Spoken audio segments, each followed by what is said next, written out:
In 2024, Paris Saint-Germain had spent 8 years and over €1 billion chasing the Champions League with Kylian Mbappe. They never won it. In 2025, they sold him for free and immediately won the Champions League. One man predicted this exact outcome. He spoke about sacrifice, about what a true leader should be doing. Nobody listened. 2 years later, Real Madrid are firing managers, losing Clásicos, and enduring another trophyless season. So what did Luis Enrique see that nobody else did? And why does his warning now read like a script the universe wrote in advance? To understand why the warning mattered, start in Bondy, a working-class suburb northeast of Paris. Kylian Mbappe was born in December 1998. His father was a football coach. His mother was a former handball pro. He grew up in a house where the sport was not a hobby, it was a religion, and he was the chosen one before he could legally drink. By 14, every major academy in Europe wanted him. Real Madrid flew him out for a tour. He met Zidane. He posed for a photograph in a Madrid kit that would haunt the next decade of his life. He chose Monaco instead. That's where the legend started. In 2016, at 17, Mbappe broke into Monaco's first team. Within a year, he was tearing apart the Champions League. Manchester City, Borussia Dortmund, all of them learnt the hard way that the skinny kid from Bondy ran faster with the ball than most professionals ran without it. He won League One in his first full season. He celebrated with his arms crossed, that quiet little smirk that said he knew. He had always known. But there was a moment that summer nobody talked about. Mbappe had a row with Monaco's veteran Andrea Raggi. Reports said the youngest player in the squad refused to do the running everyone else was doing. He was banned from first-team training. Briefly, quietly, cleaned up. The talent was a comet. The discipline was already a question.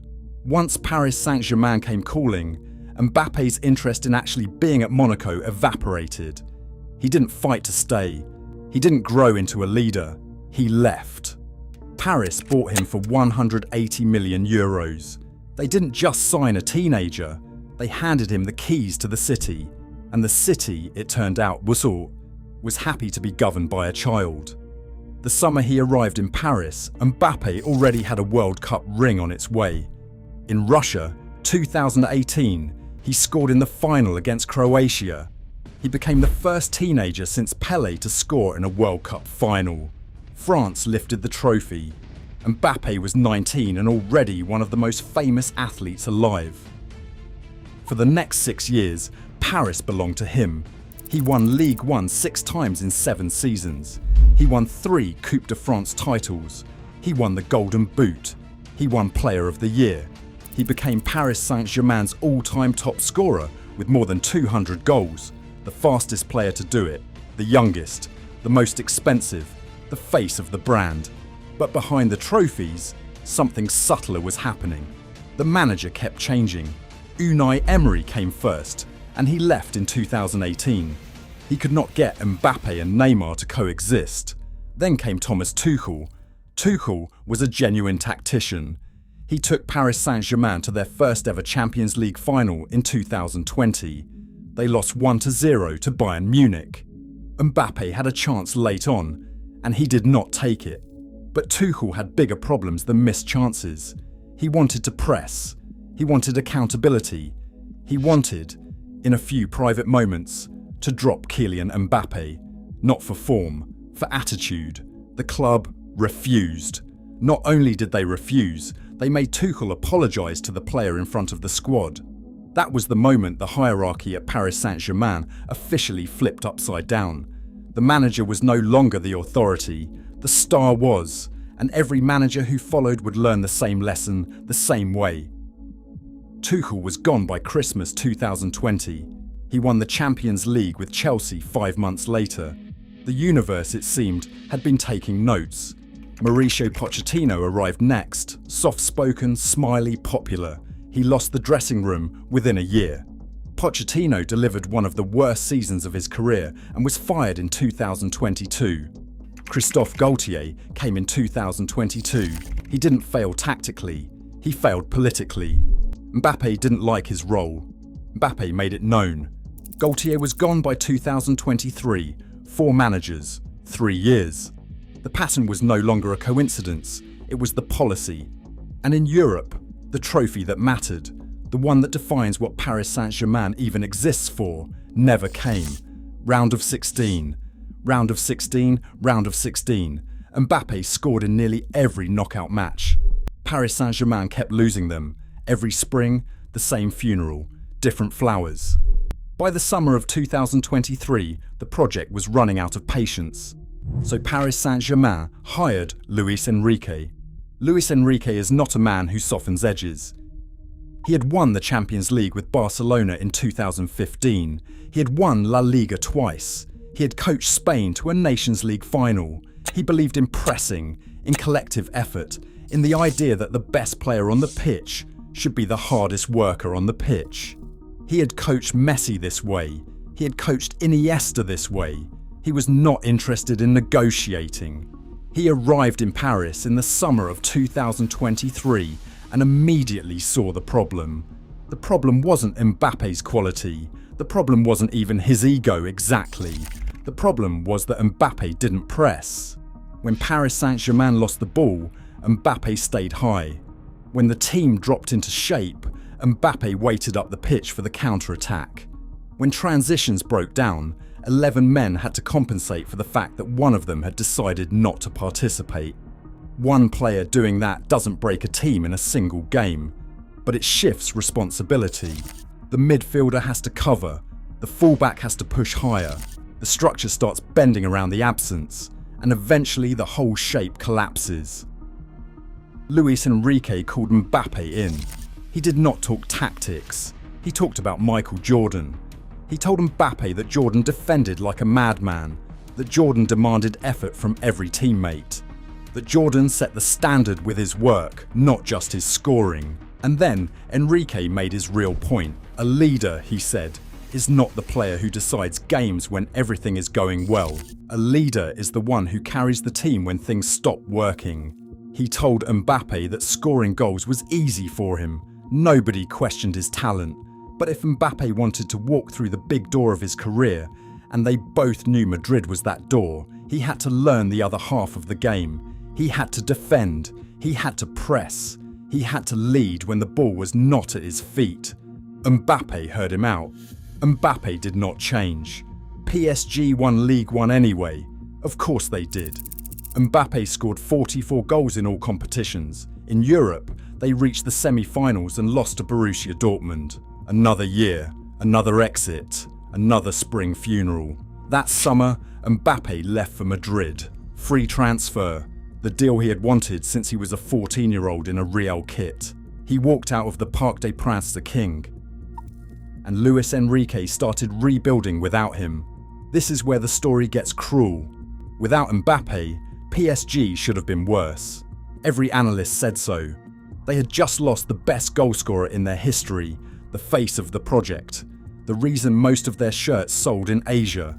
Instead, they became unrecognizable.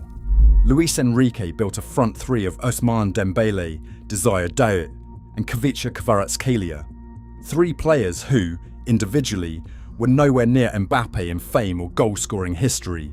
But together, they did something Mbappe refused to do. They pressed, all of them, constantly, like their lives depended on it. Dembele, the kid written off as a wasted talent since his disastrous Barcelona days, transformed into a different player. He led the line. He chased lost causes. He hounded defenders. He scored 35 goals across all competitions. He led PSG to a treble. Ligue 1, Coupe de France, Champions League. PSG won their first ever Champions League final in May 2025. They beat Inter 5-0. 5-0 in a final. The team that had spent 8 years failing in the Champions League with Mbappe up front won the entire thing in their first season without him by 5 goals. Ousmane Dembele won the Ballon d'Or that year. Not Mbappe. Not even close. A reporter asked Luis Enrique how he had done it. He talked about teamwork, about commitment, about the way every player had bought in. He did not say Mbappe's name. He did not have to. The warning had been correct, word for word. The greatest player in the squad had been the ceiling, not the foundation. And once he was gone, the ceiling lifted. For Mbappe, watching from Madrid, it was supposed to be a footnote, a team he no longer played for, a trophy he could win the following year with the biggest club in the world. It did not work out that way. When Mbappe arrived at Real Madrid in the summer of 2024, the club did not need him. That sentence deserves its own paragraph. Real Madrid had just won the Champions League. They're 15th. They had just won La Liga. They had Vinicius Jr., Jude Bellingham, Rodrigo, Federico Valverde, and a teenage prodigy named Arda Güler. They had Carlo Ancelotti, who had won everything there was to win. And then they signed Kylian Mbappe. The thinking was simple. He was the best player in the world. He was free. Why not? The first signs were strange. Mbappe started the season slowly. He missed penalties. In the first Clásico, he forgot how the offside rule worked. He stood several yards beyond the last defender as Vinicius played him in, and the linesman's flag went up before the ball arrived. The cameras caught Mbappe's face. Confusion, genuine confusion. He eventually found his rhythm. By the end of the season, he had broken Real Madrid's single-season scoring record. 44 goals in all competitions, 31 in La Liga. He won the European Golden Boot, and Real Madrid lost everything. They lost the Spanish Super Cup to Barcelona. They lost the Copa del Rey final to Barcelona. They lost La Liga to Barcelona. They got knocked out of the Champions League by Arsenal in the quarter-finals, a tie in which Declan Rice scored 2 free kicks, and Bukayo Saka silenced the Bernabeu in its own stadium. They lost 4-3. The only trophies Madrid won were the UEFA Super Cup, against PSG of all teams, and the Club World Cup. Nice, hollow, not what he was signed for. Ancelotti was let go that summer. The man who had built the harmony was gone. The man who had broken it was still there. Madrid replaced him with Xabi Alonso, young, hungry, a pressing coach, a disciplinarian. He had taken Bayer Leverkusen to an unbeaten Bundesliga title. He was the perfect fit. Xabi Alonso lasted 6 months. January 11th, 2026, Riyadh, Saudi Arabia, the Spanish Super Cup final. Barcelona beat Real Madrid 3-2. Kylian Mbappe scored. It did not matter. The Saudi sky filled with confetti and a 14th Spanish Super Cup for Barcelona, and the Real Madrid players walked off the pitch like men attending their own funeral. What happened next is the part that will be in the documentaries. Tradition dictates that the losing team forms a guard of honour for the winners. It is a small ritual, a handshake in the form of a tunnel. Barcelona had done it for Madrid before. Madrid had done it for Barcelona before. It is how Spanish football has worked for 100 years. Xabi Alonso, the coach, gave the order. Antonio Rudiger started walking toward the tunnel formation. The Madrid bench began to assemble. Kylian Mbappe refused. He did not move. He stood there. And then he gestured to his teammates. The cameras caught the moment. He waved them off. He told them to walk away, to not honour Barcelona, to leave. And they did. The most decorated club in European football, the institution that had built its identity on dignity and tradition, walked off the pitch on the orders of a player who had been there 18 months. In the dressing room afterward, sources said Alonso was furious. He had given a direct instruction. A player had countermanded it. Worse, the rest of the squad had followed the player, not the coach. That was the moment.